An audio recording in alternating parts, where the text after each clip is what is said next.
respeitado e honrado pelos... Pois por meio dele o Senhor dera vitória à Síria. Mas esse grande guerreiro ficou leproso. Ora, tropas da Síria haviam atacado Israel e levado cativa uma menina, que passou a servir a mulher de Naamã. Um dia ela disse à sua senhora: se o meu senhor procurasse o profeta que está em Samaria, ele o curaria da lepra. Naamã foi contar ao seu senhor... gente, só uma pausa. É porque o texto é muito senhor, senhor.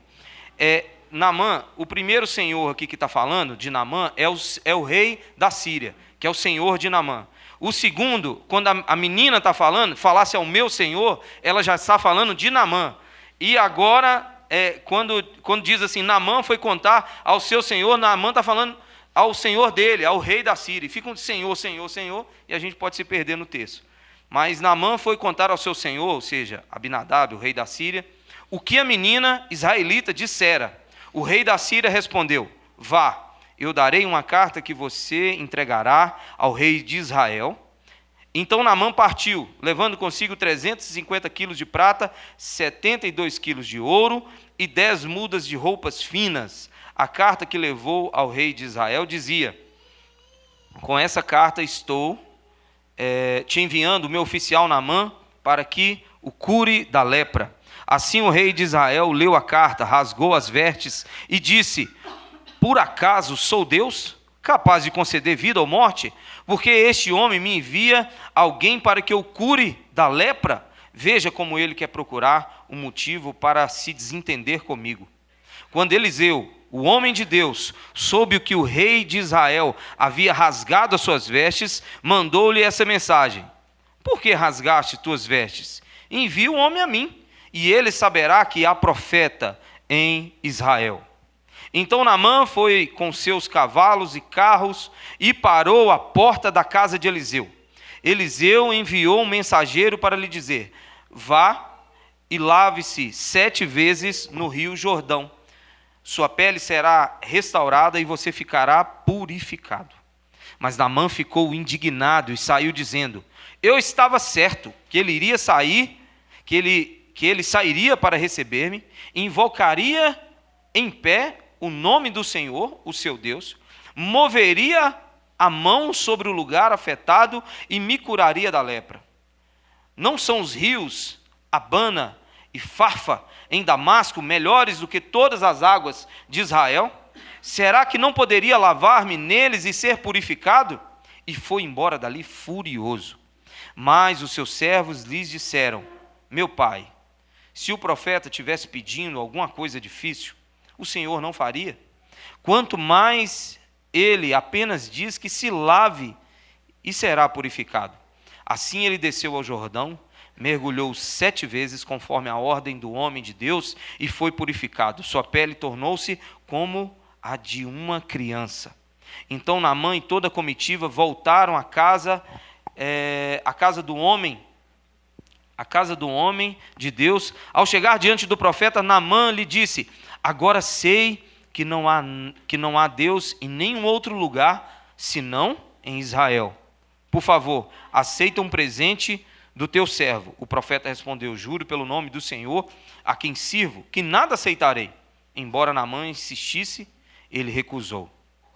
E disse Naamã: já que não aceitas o presente, ao menos permita que eu leve 2 mulas carregadas de terra, pois teu servo nunca mais fará holocaustos e sacrifício a nenhum outro Deus, senão ao Senhor.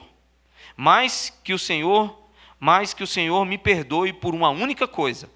Quando meu senhor, o rei da Síria, Abinadab II, vai adorar no templo de Rimom, eu também tenho que me ajoelhar ali, pois ele se apoia em meu braço. Que o Senhor perdoe o teu servo por isso. Disse Eliseu: vá em paz. Amém? Pode se assentar, meu irmão. Glória a Deus. Dentre a história dos reis de Israel, dentre um período muito conturbado na história de Israel, após a morte do filho de Davi, Salomão, há uma divisão no reino de Israel. Há meio que assim, divisão mesmo. O reino se divide em reino do norte e reino do sul. E esses dois reinos do norte sendo atacado muitas das vezes pela Síria, um grande exército. E nesse meio turbulento político, o reinado dividido, um império muito forte atacando esses dois reinos, esse reino que agora está dividido. Nesse meio havia muitos reis idólatras. Era uma idolatria muito grande em Israel. A gente lembra da história de Acabe e Jezabel, que eram muito idólatras e ergueram muitos altares a outros deuses, inclusive praticaram até sacrifício de crianças. Então, estava num tempo muito conturbado, mas parece que a história dá uma pausa para contar a cura de um homem mais improvável da face da terra. Naamã, um general sírio que nem de Israel estava e nem conhecia o Deus de Israel e que nem professava fé nenhum, mas de um homem que morava a 3 meses de distância de caminhada, e um homem que não conhecia a Deus, e um homem que não tinha relação nenhuma, ligação nenhuma. A história dá uma pausa para contar isso aqui, para contar a cura desse homem. Esse homem, muitas das vezes, que encaixa no nosso perfil.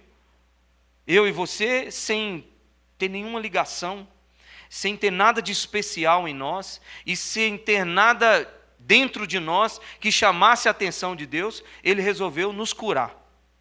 Ele resolveu nos curar, não. Ele resolveu nos salvar. E continua nos salvando e continua nos curando até hoje. Mesmo sem ter nenhuma probabilidade. É a história de Naamã. Então, a história de Naamã mostra que Deus tem interesse em pessoas que estão longe. Eu tive visitando uma igreja lá na minha terra, lá, e eu ouvi assim da pregação do pastor. Abre aspas para a história do pastor dizendo: eu fui visitar uma pessoa e eu estive na casa dela, e essa pessoa me disse, parece que Deus está longe de mim.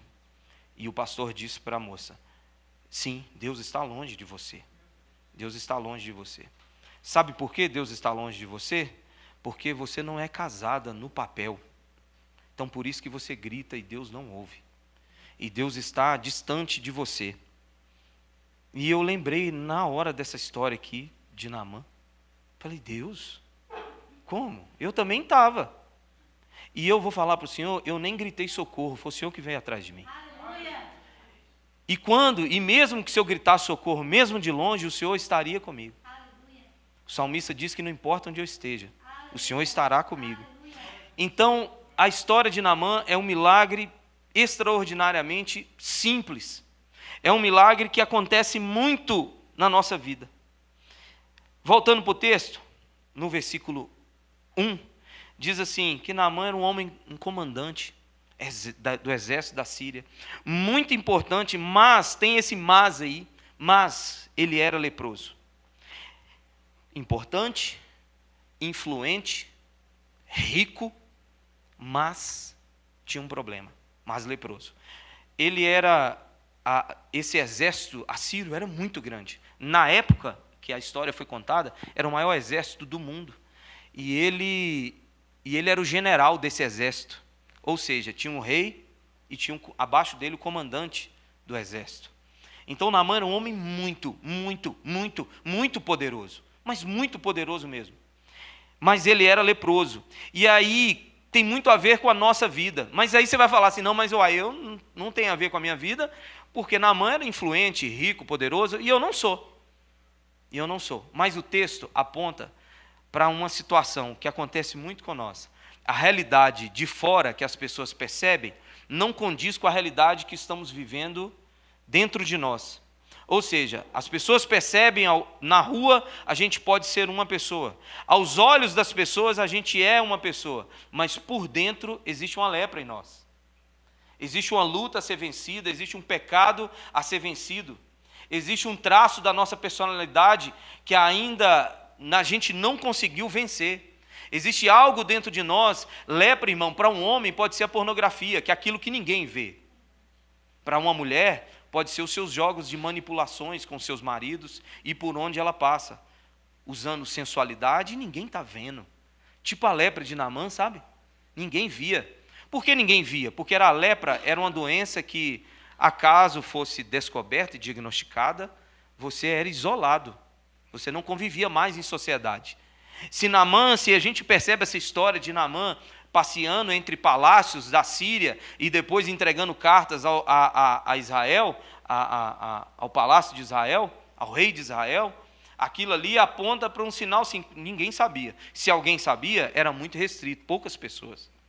Então Naamã vivia uma coisa assim, olha, eu não posso contar para ninguém o que eu tenho, porque se eu contar, eu vou ser excluído e vou ser julgado. E assim é a nossa vida, é os nossos pecados que a gente, muitas das vezes, a gente não pode contar. E são os pecados e lutas e dores que a gente passa sozinho. E isso gera uma tristeza profunda, culpa, tristeza. Porque a gente quer vencer certos impulsos da carne. A gente quer vencer certas lutas internas dentro de nós. A gente quer vencer certas dores, mas muitas vezes a gente não consegue. E essas tristezas geram culpa. E a gente precisa entender que a nossa geração de hoje, moderna, foge de tristeza e culpa. Tristeza e culpa hoje é descartado. E tristeza e culpa para Deus é matéria-prima para salvação e arrependimento.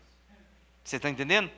O que você acha que não deve sentir, porque você não se julga, você se julga importante demais para não ficar triste, você se julga importante demais para não ficar culpado, e Deus olhando para assim, filho, se você não se sentir triste e não se sentir culpado pela sua lepra, não vai haver transformação, não vai haver mudança. Paulo diz assim, em Romanos 2,4, não reconhecendo que a bondade de Deus o leva ao arrependimento, ou seja, essa tristeza e culpa Deus está querendo usar, é bondade de Deus para a nossa vida, para que a gente mude coisas que ninguém vê.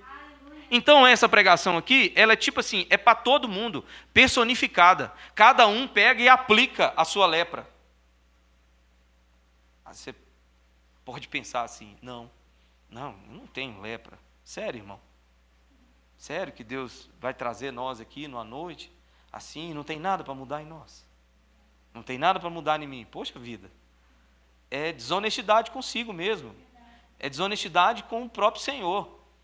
Porque assim, é Deus, desonestidade, mas aí eu vou enganar Deus? Não, Deus sabe, mas Deus é como Deus olhasse para nós e falasse assim, eu gostaria que você me dissesse. Eu sei, mas eu queria ouvir da sua boca. Eu queria ouvir da sua boca que você está triste. Eu queria que você fizesse como Davi dissesse no Salmo 51, devolva-me a alegria. Eu queria que você ficasse triste, porque é essa a dinâmica do homem moderno. Do ímpio, ele não sente tristeza pela sua lepra, pelo seu pecado, pela sua dificuldade, ele não sente. Para ele é tudo normal. O homem ímpio, ele está num poço de lama e ele nem percebe que está sujo. Ele está sujo de ponta cabeça, mas ele olha para si e diz assim, não, nem estou tão sujo assim. Eu nem estou tão sujo assim. Mas o Senhor quer mudar a nossa história. O Senhor quer mudar essa dinâmica da nossa vida, com essas lepras assim, meio escondidas, sabe? Que ninguém pode ver. Sabe? Que os nossos problemas, não são os problemas que aparecem em públicos, geralmente são as pontas do iceberg. Quando a gente vê um marido gritando com a mulher em público, por exemplo, é porque em casa a gente viu só um pedacinho. A gente não viu uma cena assim, nossa, nunca, não. Não precisa assustar, porque aquilo ali foi um sinal de alerta. E a mesma coisa quando a gente percebe outros tipos de pecado. Por exemplo, você quer ver, nós como pastor, percebe o que a boca diz. Palavras torpes revelam muito. Então, quando a gente percebe uma palavra torpe, a gente fala assim, se num ambiente de igreja, onde a palavra do Senhor é exposta, a adoração, onde os irmãos vêm para comunhar, para ter comunhão, a pessoa não consegue, às vezes, se conter, é porque é a ponta do iceberg.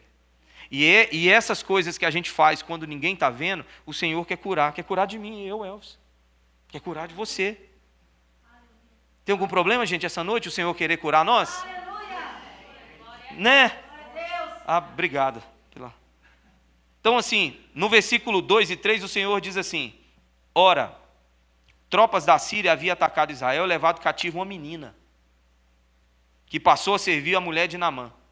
Um dia ela falou para a mulher de Naamã, falou assim: se Naamã fosse lá em Israel, ele saberia que teria profeta lá. E o nome disso é ela anunciou as boas novas. Você sabe a única coisa que pode curar um homem e a mulher? São as boas novas. Evangelho, palavra, a lei de Deus. É porque, fora isso, não há convencimento da razão. Fora isso, só há uma aceitação, mas não um convencimento. Por exemplo, vou te dar um exemplo de só aceitar, não a razão ser convencida. Quando a gente olha para os dados de mulheres que morrem por feminicídio, no caso, em alguns casos, você vê que a lei Maria da Penha foi aplicada. Foi aplicada uma ideia de distanciamento. Fala assim, não pode ficar isso. Mas mesmo assim o cara foi lá e matou. Ou seja, uma simples lei para convencer, e é de comum da sociedade, não, essa lei ela é interessante mesmo, mas não muda a natureza interna do homem. O que essa menina anunciou aqui, falou assim, olha, tem um profeta em Israel, tem uma voz profética, tem alguém que anuncia a lei de Deus, a palavra de Deus, tem alguém que fala por Deus. É como se essa menina estivesse falando assim, olha, manda ele ir para a igreja. Manda ele ir para a igreja. Quem é a voz profética nos dias de hoje? É a igreja. Quem anuncia as boas novas? É a igreja. Tudo acontece a partir da igreja. Ela falou assim, como se ela estivesse dizendo, vai para a igreja. Lá em Israel tem um profeta. Lá em Israel tem um homem que anuncia, que fala por Deus. Que fala, ouve a voz de Deus e fala. Ou seja, ela evangelizou. Ela evangelizou. E ela evangelizou porque ela entendeu o seguinte, ela, nos seus trabalhos ali em casa, ela ouviu aquilo que Naamã tinha, era uma lepra, e ela olhou para Naamã e falou assim, ele está condenado à morte. Não tinha amoxicilina para a lepra. Não tinha, fala o nome de um antibiótico, Vanessa, bem forte assim. Esses assim. Não tinha esses remédios não, irmão. Não tinha esses remédios, não sei quantos miligramas, não sei quanto. Não tinha. Está leproso? Morreu. Você está morto. Você já está morto. É só uma questão. Ela olhou para Naamã e falou assim, você está morto, só tem uma chance para você. Deus. Só tem uma chance para você. O Senhor. Hoje a voz profética no mundo, para as pessoas, é a igreja. É a palavra do Senhor. Esses dias eu falei aqui na igreja, aqui, chorando aqui, eu falei, olha, o que Deus fez na minha vida, Ele fez através da igreja, dentro da igreja. Eu sou um fruto da igreja. O que Deus fez na minha vida, na vida da minha família, foi no meio da igreja. Que dia? Eu sei lá. São 11 anos aqui no meio do povo de Deus, sendo abençoado. É na igreja, é que aqui a voz de Deus é anunciada. Aqui a lei de Deus é revelada. Ela fez como os leprosos de 2 Reis 7, que depois do cerco assírio, os recursos dentro de Israel acabaram. E os leprosos, 4 leprosos, a Bíblia conta, em 2 Reis 7. 4 leprosos. Ele falou assim, nós estamos mortos mesmo. Vamos tentar arrumar comida em algum lugar. E eles chegam no lugar e tinha muita comida. E na hora que eles estão comendo, eles lembram da nação toda que está com fome. Eles olham um para o outro e dizem assim, olha, não é certo. Então disseram uns aos outros, não estamos agindo certo. Este é um dia de boas novas. Esse é um dia de boas notícias. O que os leprosos fizeram? Foram lá e avisaram, lá tem comida. Existe uma boa notícia, tem salvação para nós hoje. É salvação para nós hoje. Uma menina. E o texto continua, no versículo 4 e 6, diz assim, Naamã foi contar ao seu senhor o que a menina israelita dissera. O rei da Síria respondeu, vá, eu darei uma carta a você, e você entregará ao rei de Israel. Então Naamã partiu, levando consigo 350 quilos de prata, 70 quilos de ouro, e não sei quantas mudas de roupa. A carta que levou ao rei de Israel dizia, com essa carta estou te enviando meu oficial Naamã para que cures da lepra. Foi como, gente, essa atitude de Naamã Naamã ouve da menina e agora vai no rei dele e fala assim, olha, a menina falou que lá em Israel tinha. O que esses dois fazem? Toma aqui ouro, toma aqui prata, toma 10 mudas de roupa fina, toma essa carta aqui e vai lá no rei e conversa com o rei. Mas a menina não tinha avisado que era um profeta? Por que essas ideias de levar roupa, levar ouro, levar não sei o quê? Não é intrigante um negócio desse? A menina, eu fico imaginando a menina pensando consigo assim, será que eu falei alguma coisa de ouro? Eu não estou lembrando? Deixa eu ver.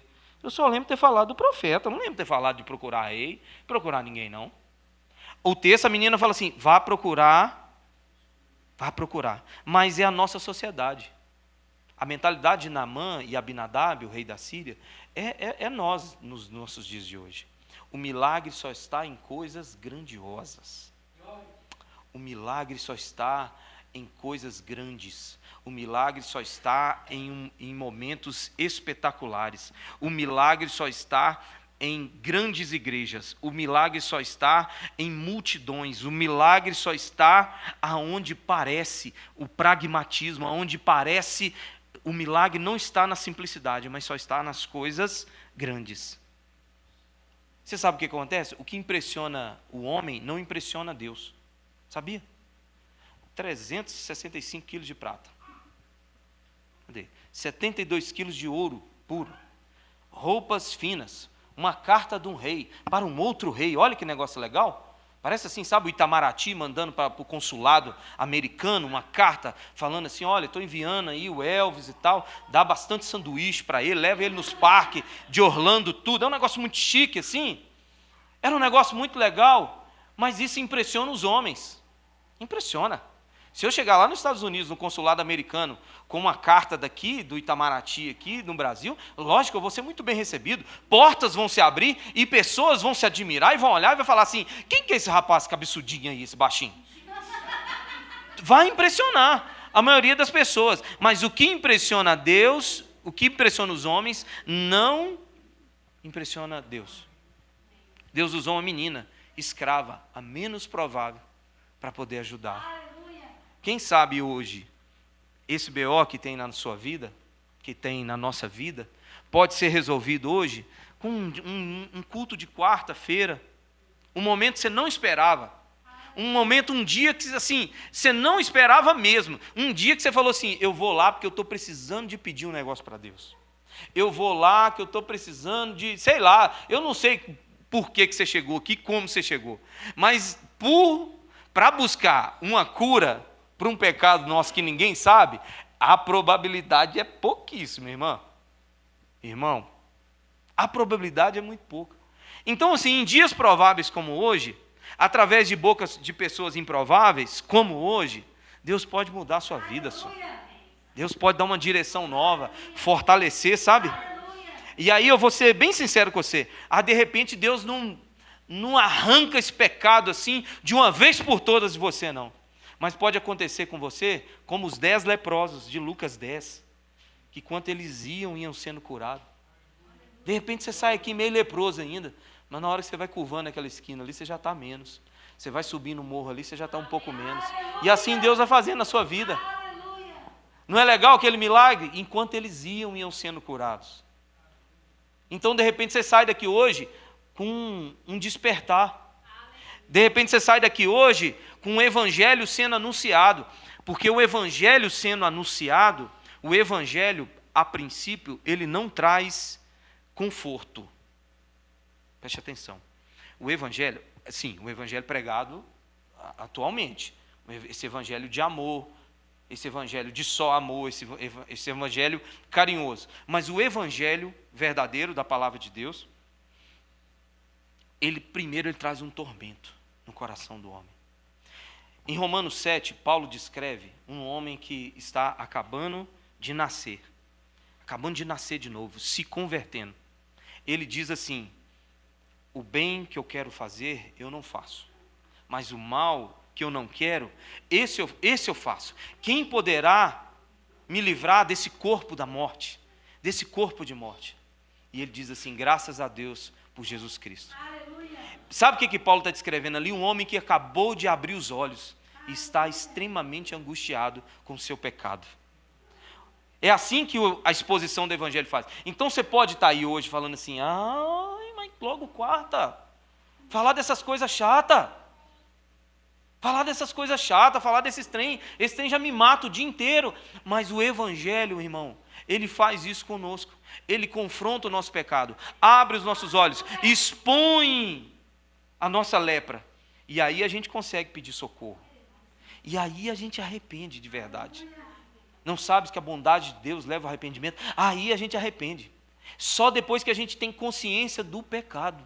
Sabe por que tantas pessoas às vezes vêm aqui, vêm na frente, vêm em tantas igrejas, aceita Jesus, se reconcilia com o Senhor, e muitas delas, não todas, mas muitas delas não conseguem romper, porque aquele momento ela se deixou levar por uma emoção, e não arrependimento e tristeza, porque é gostoso quando você vê chorando. Nosso pastor não gosta de ver, é moer, sabe? Tipo Deus jogando assim naquelas máquinas de carne moída, assim, rodando assim, ó, e passando o caboclo lá dentro, assim, ó, e um anjo fala assim, passa de novo, Jesus pega e passa de novo, assim, passa 2 vezes na máquina de moer, assim, porque é isso que nos faz mudar, é isso que nos faz pedir socorro, é quando o evangelho é anunciado, através de uma menina e de uma circunstância que ninguém podia imaginar. Irmão, a vida é transformada muitas das vezes por circunstâncias que você nunca pôde imaginar. Em um culto que você não... A gente não pode sair de casa e achar que é só mais um dia. E a gente não pode sair de casa e achar que... E tentar ensinar a Deus como Ele vai falar com você. Através de quem Ele vai falar com você. Deus mudou a minha vida e a vida da Thaís num culto, no primeiro dia, eu já contei, vou contar de novo, não tem problema não. Primeiro dia que nós fomos na igreja, nós botamos o pé na igreja evangélica, estava tendo a campanha dos 7 mergulhos de Naamã. Senhor, quebra o meu orgulho, aquela fila. No final da fila, sabe o que tinha? O pastor com uma bacia desse tamanho de água e com a caneca. E você achava que era simbólico? A água molhar mesmo, assim. Você entrava dentro da bacia, quebra, água de molhar de verdade mesmo. Não era ato profético. Achei a palavra que eu queria para descrever. Não era ato profético, tipo assim, olha, pegar uma caneca vazia, tipo assim, isso, estamos... Não, era caneca mesmo, assim. E o louvorzão comendo, quebra o meu orgulho, eu quero descer. Thaís lá na fila, lá. Eu sentadinho lá no meu canto, falei, o quê? Não, molhar, não preciso disso também não. E Thaís lá, quebra o meu... E molhando, 7 mergulhos de Naamã. Deus mudou a nossa vida. Pela forma mais, assim, pelo meio mais estranho que poderia acontecer. Você está validando, Elvis, essas atitudes? Não, hoje a gente não faria. A vida, mas se você parar e prestar atenção, você vai ver no versículo 17 e 18 do texto que nós lemos, Naamã carregando 2 jumentas, 2 mulas, cheias de terra de Israel, levando para a Síria. Você está entendendo? Ele, por alguma forma, ele achou assim, olha, essa terra santa, isso mesmo, essa terra, vou levar esse... Sabe quando o pessoal vai em Israel e traz água do Jordão? Mais ou menos Naamã fez a mesma coisa. Não, eu fui curado aqui, eu tenho que levar essa terra, porque essa terra tem alguma coisa. E Eliseu olhando para ele, tipo assim, oh meu Deus, novo na fé, pode ir meu filho. E Deus falando com nós, isso, mergulha na água, e depois da água, eu te ensino outra coisa, assim, nós vamos crescendo, e nós vamos acompanhando, mas por hoje, é da forma inusitada. Por quê? Porque é Deus que quer. Porque é Deus que quer. Deus quer usar a igreja para salvar você. Por quê? Porque Ele quer, irmão. Eu não sei te explicar. É igual o dízimo. Igreja é a mesma coisa do dízimo. Você já viu quando alguém fala assim, eu vou pegar meu dízimo e vou dar para as pessoas que estão precisando. É errado, irmão, ajudar quem está precisando? Não é. Mas que culpa que eu tenho que Deus falou que o dízimo é a igreja que tem que administrar? E é assim que a coisa funciona, é assim que a coisa acontece. Na igreja, Deus está em todos os lugares. Deus está, mas Ele falou que era na igreja. Salmo 133 diz, ali estará a sua bênção. É na igreja, através da igreja. Por quê, Elvis? Não faço a mínima ideia. Anota, guarda no bolso, quando você subir, você enfia a mão no bolso para lembrar e pergunta a Ele. Mas Deus quis que fosse assim. Através da igreja, através de gente simples, através de circunstâncias que você não pode imaginar. A espiritualidade, desprezamos as pessoas ao nosso lado, as circunstâncias da vida comum. A resposta de Naamã veio de uma pessoa comum e de uma circunstância comum. Mas a espiritualidade de Naamã, a espiritualidade não está atrelada à grandeza de um homem, mas no seu amor por Deus. Como essa menina, escrava, mesmo sendo escrava, em uma terra distante, ela sabia que tinha um profeta em Israel. Mas Naamã não foi nem um pouco espiritual. Ele achou que curaria era a influência, poder econômico, a autoridade, como Jorão, rei da época, tinha. Mas o que curaria ele era uma autoridade que vinha de Deus. De um homem simples como Eliseu, que deixou tudo para trás para seguir a Deus. Que deixou tudo, ele deixou os pais, deixou tudo para trás, deixou bem, deixou as posses, tudo para trás, mas através de um homem desse, que era a cura. Então hoje você pode olhar e falar assim, não, existe cura em outros lugares. Não tem, está aqui, nesse meio aqui. Sério, Elvis? Sério. Sério. Mas muito sério. Muito sério mesmo. A cura está aqui. Em um culto simples, mas eu não estou vendo mover, eu não estou vendo ninguém cair no chão. Sei lá, ué. Mas é assim. Ué. Eu não sou o dono da igreja. Eu não sei como é que funciona. Eu não sei como é que ele trata e sara. Eu sei que tem 5 anos nós estamos aqui, eu estou vendo ele sarando e curando gente direto. Você sabe explicar o dia certinho, Elcio? Foi no dia que aquela pessoa caiu que ela foi curada aqui? Eu não sei te falar o dia. Eu sei que tem gente que tem 5 anos, está aqui com nós, está sendo curado. Aí como é que isso acontece? Não faço a mínima ideia. Mas é aqui que está a bênção do Senhor. As fontes erradas a gente busca no dinheiro, na ciência, no remédio, no cônjuge, nos filhos. E a Bíblia diz que a cura está em Cristo Jesus. A Bíblia diz que o castigo que nos trouxe a paz estava sobre ele. E sobre as suas feridas fomos sarados. Nós somos sarados por Cristo. Somos sarados por ele. Mas aí no versículo 7 vai dizer assim: assim que o rei de Israel leu a carta, rasgou as vestes e disse: por acaso sou Deus, capaz de conceder vida ou morte? Porque este homem me envia alguém para que eu cure da lepra. Veja como ele procura um motivo para se desentender comigo. Quando Eliseu, o homem de Deus, soube que o rei de Israel havia rasgado suas vestes, mandou-me uma carta, mandou-me essa mensagem: por que rasgas as tuas vestes? Envia a mim, e ele saberá que há um profeta em Israel. O próprio rei Jorão, um rei muito ímpio, idólatra, o próprio rei falou assim: ei, tem coisa que eu faço, tem coisa que o meu dinheiro e o poder faz, mas tem coisa que só Deus pode fazer, tem coisa que só Deus pode fazer. No versículo 8 seria como Eliseu estivesse dizendo: tem coisas importantes, tem coisas que os importantes dessa terra resolvem, mas tem coisa que só Deus resolve. Parece chover no molhado, mas nós buscamos a solução para as coisas em lugares errados. Nosso coração muitas das vezes está no lugar errado. Irmão, se a gente não tiver fé para acreditar que Deus pode mudar a nossa vida, nós e os ímpios somos a mesma coisa. Se nós, quando há um impulso dentro de nós, um pecado dentro de nós, ou até mesmo uma luta que estamos enfrentando, se a gente não tiver fé, irmão, para acreditar que só Deus pode mudar a nossa vida, acreditar naquilo que Jesus falou para os discípulos, que tem coisa que é impossível para o homem, mas nada é impossível para Deus. Se a gente não acreditar, segundo Mark Lloyd Jones, nós somos igual ímpio. Se a nossa fé, nas horas de dificuldade, nas horas das lutas, se a gente não tiver fé para acreditar que Deus pode fazer, qual a diferença de nós e para o povo que não acredita em Deus? Nenhuma. Que nós vemos na igreja, gente, isso não muda nada. Isso não muda nada. No céu, se não há um texto bíblico falando que vai salvar aqueles que vêm na igreja. Vai salvar aqueles que têm fé. Por fé acreditam na salvação, na cruz, na justificação, na santificação, na glorificação. Não há um texto falando que frequentador é fé.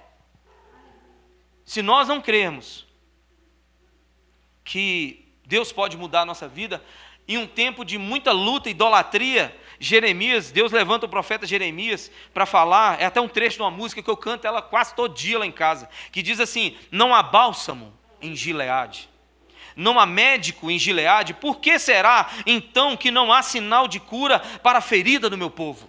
Porque o povo buscava a solução em Baal, em Astarote, em Aserá. O povo buscava a sua cura em deuses de prosperidade, de fertilidade, em deuses da chuva, em deuses do sol, mas não buscava em Deus. Deus falou assim: por acaso não há médico em Gileade? Ele usa as montanhas de Gileade, que onde tinha um óleo, uma especiaria muito, muito especial, que curava as pessoas de efeito medicinal, e ele falava assim: por acaso não há bálsamo em Gileade? Por acaso não há cura? Por acaso não há médico? Eu sou médico seus, por que tens buscado em outro lugar? Porque Naamã, meu irmão, foi buscar com o rei da Síria, com o rei de Israel. Até o rei olhou e falou assim: você está louco, cara? Foi tão absurdo para o rei que ele falou assim: vocês estão caçando confusão.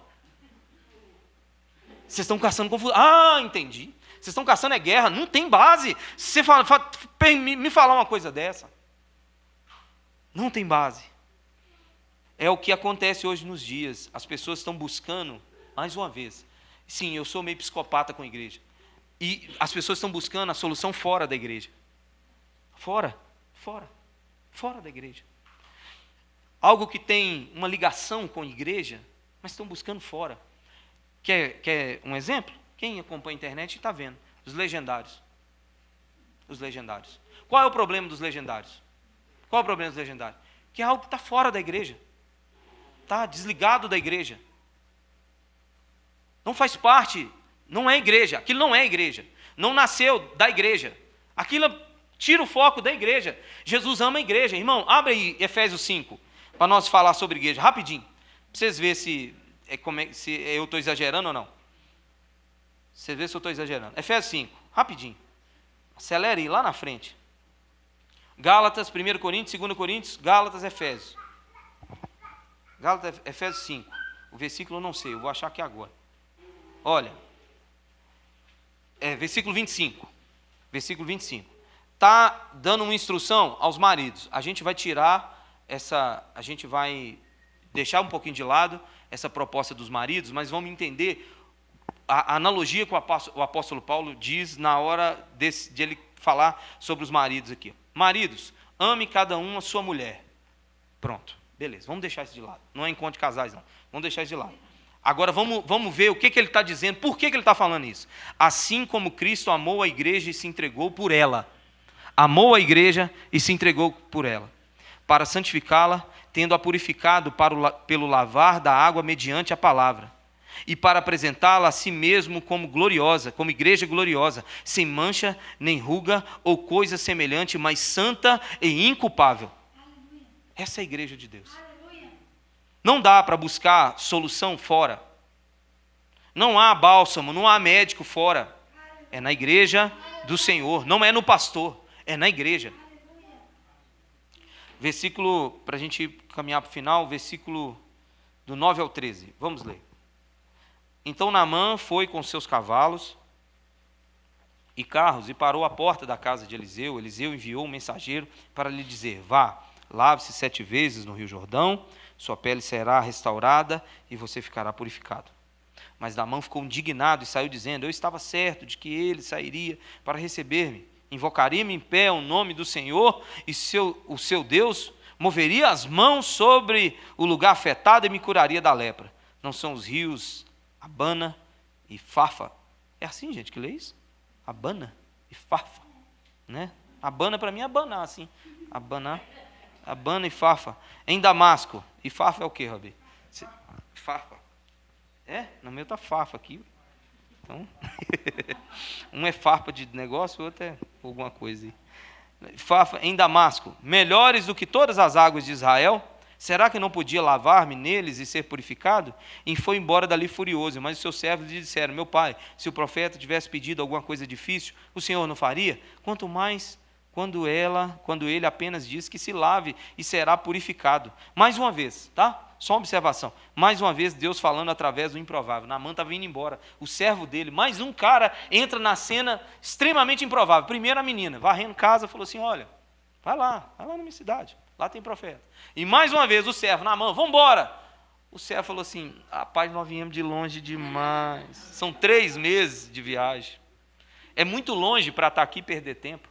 Já está calor mesmo. Mergulha aí, moço. Mergulha.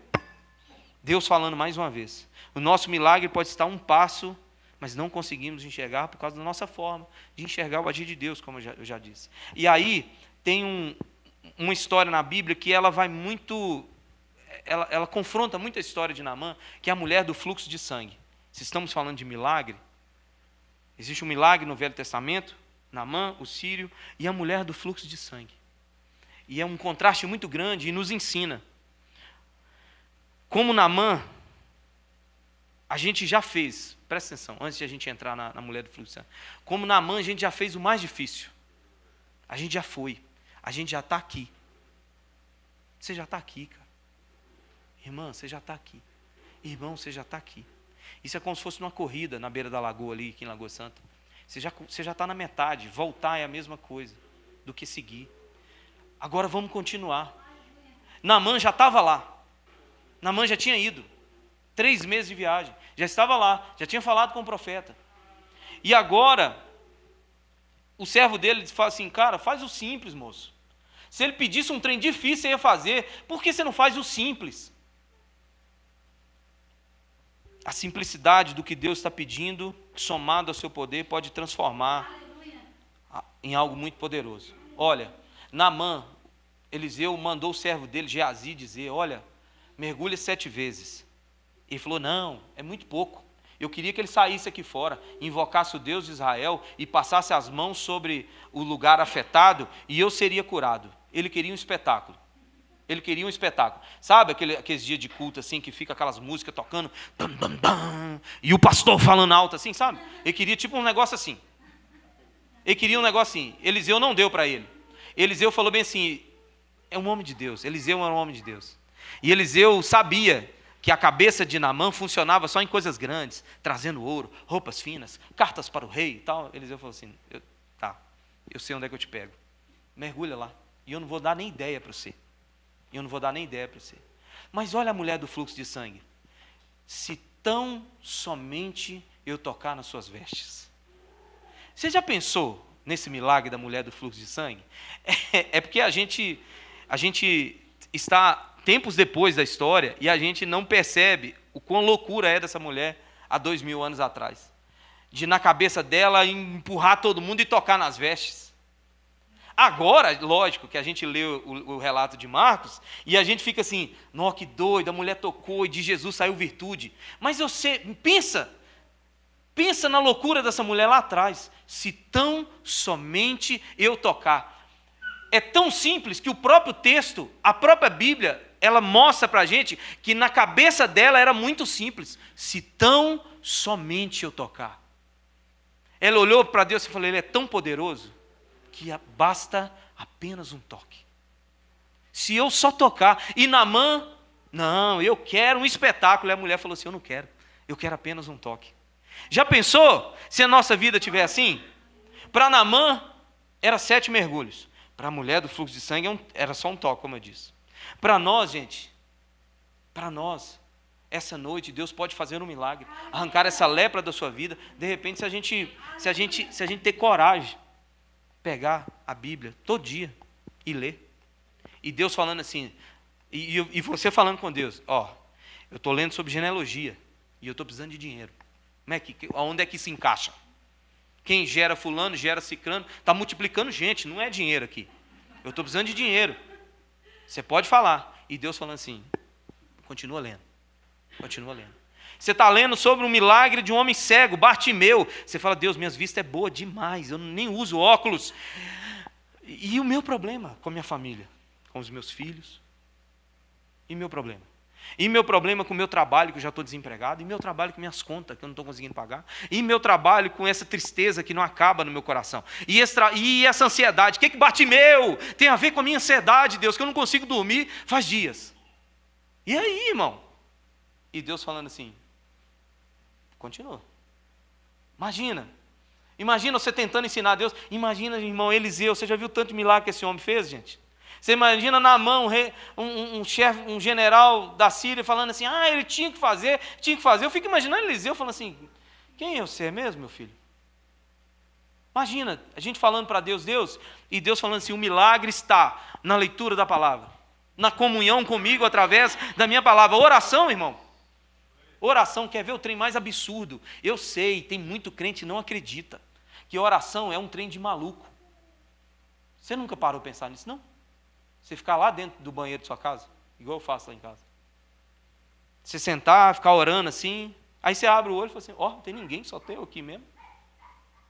É coisa de doido. E Deus falando assim, é aí que eu quero. Esse é eu pedi 7 mergulhos para Naamã. Eu estou pedindo isso para você, oração. Eu estou pedindo para você vida em comunhão. Eu estou pedindo para você perdoar as pessoas. Eu estou pedindo você para parar de ser cheio de razão. Eu estou pedindo você para falar para os outros que ama. Fala para o seu pai que ama. Fala para sua mãe que ama. Fala para os seus irmãos. Fala para os irmãos da igreja. Fala que ama para as pessoas. É simples, né, irmão? Mas a ideia é te chocar com a simplicidade das coisas. Quando a mulher disse, apenas um toque. E quando um homem tinha que dar um mergulho num lugar quente, em um rio muito simples. O Rio Jordão, sabe qual é a parte mais larga dele? Vai com daqui no Alex, lá atrás. É uma das partes mais largas do Rio Jordão. O rio não passa de 3 metros de profundidade. É um rio simples, pequeno. Não é aquela coisa frondosa, bonita, sabe? Não é aquele riozão assim, lindo, assim, de Rio Amazonas, Rio Negro e Solimões. Não é daquele jeito, não. É um rio simples. Por isso que Naamã falou assim, lá em Damasco, tem uns rios muito lindos, assim, tipo, sabe, lugar lindo mesmo, tipo Rio do Sul, né, Robin? O pessoal não vai saber, mas soubesse, Rio do Sul. É um lugar lindo, assim, lindo, lindo. Eu vou mergulhar nesse rio, dessa água barrenta. É assim que Deus quer fazer na nossa vida. Mas para a gente terminar, você pode ficar de pé, meu irmão?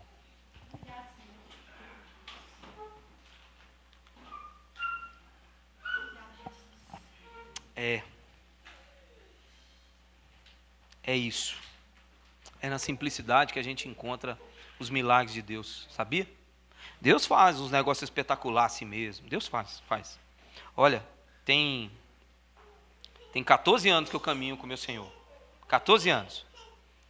14 anos assim, muito bons, muito bons. E o Senhor, meu irmão, fez milagre demais na minha vida. Fez milagre demais. Agora eu vou te contar a proporção. 14 anos. O Senhor fez 2 milagres extraordinários assim na minha vida. 2. Um dia eu tive que vender um carro porque eu estava endividado. Muitas dívidas, coisas de prefeitura, de IPTU, multa de construção e tal, uma série de coisas. E eu clamava, e eu falava com Deus que meu coração só doía como é que eu ia fazer para vir na igreja. Robin chorou comigo, nós pensamos mais de 1000 vezes. Eu chorei e eu vendi o carro. Eu vendi o carro em um dia de terça-feira, às 14 horas.